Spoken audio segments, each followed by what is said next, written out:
Madame la présidente, madame la ministre, messieurs les présidents et rapporteurs, chers collègues, il y a plus d'un an, j'avais défendu devant notre assemblée la prise en compte des risques littoraux dans l'aménagement de nos territoires côtiers. Maire pendant 15 ans d'une commune du Pas-de-Calais très concernée par le sujet de l'érosion, président de l'Association nationale des élus du littoral depuis 2012, je m'étais réjoui de voir aboutir un travail de plusieurs années entre les élus et l'État. Car en effet, à chaque nouvelle tempête, tous les élus du littoral constatent les effets du changement climatique. Les événements climatiques ayant affecté notre pays, des ouragans Irma, José et Maria aux Antilles à la rentrée 2017, aux diverses tempêtes qui ont balayé la métropole à la fin de l'année, et plus récemment le cyclone Birgitta à La Réunion, tous ces événements ont à nouveau démontré l'urgence à agir en matière de prévention des risques littoraux.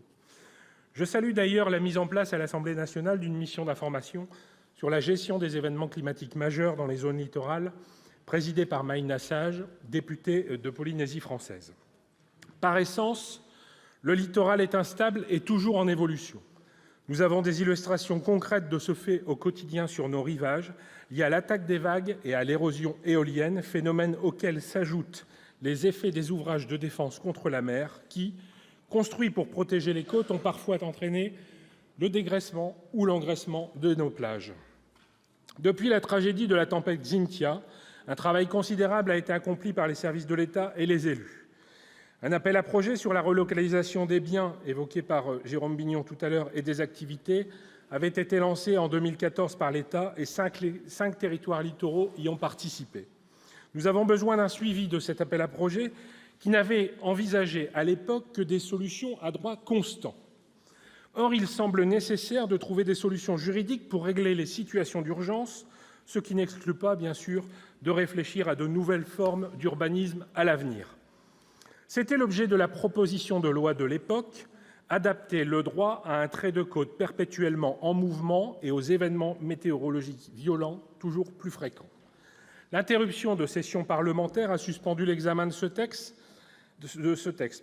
Est-ce pour autant repartir à zéro? Je ne le crois pas.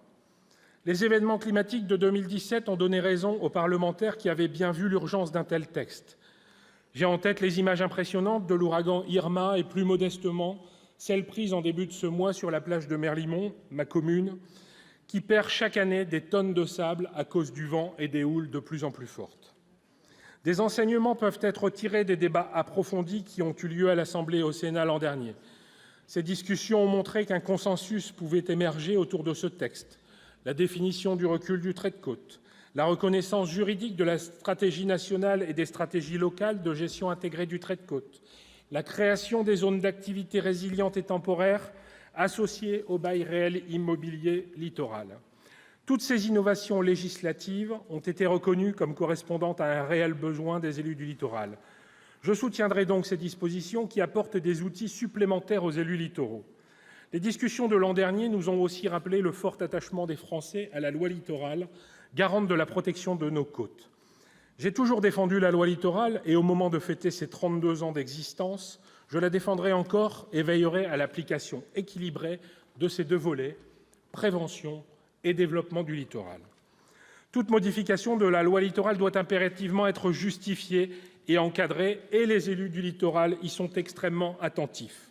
Il ne s'agit pas d'ouvrir la boîte de Pandore en autorisant un détricotage de cette loi, personne ne le souhaite. Ces dérogations à l'obligation d'urbanisation en continuité répondent à un besoin. Elles seront définies par les élus, les services de l'État et la commission départementale de la nature, des paysages et des sites dans le cadre de stratégies de territoire et se feront hors des espaces roches du rivage, à l'exception, bien entendu, cher Michel, des cultures marines qui nécessitent la proximité de l'eau. En ce qui concerne les dispositions relatives à l'indemnisation des biens endommagés, on évoquera durant ces discussions le fonds Barnier, bien sûr, qui reste plafonné, et peut-être, pourquoi pas, Madame la Ministre, réenvisager ces cibles.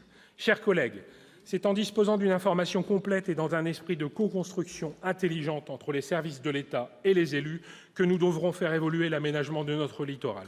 Mais permettez-moi, Madame la Ministre, ayant entendu votre propos introductif, ne pas considérer l'angle du risque est une erreur stratégique. L'érosion côtière d'aujourd'hui, c'est la submersion de demain.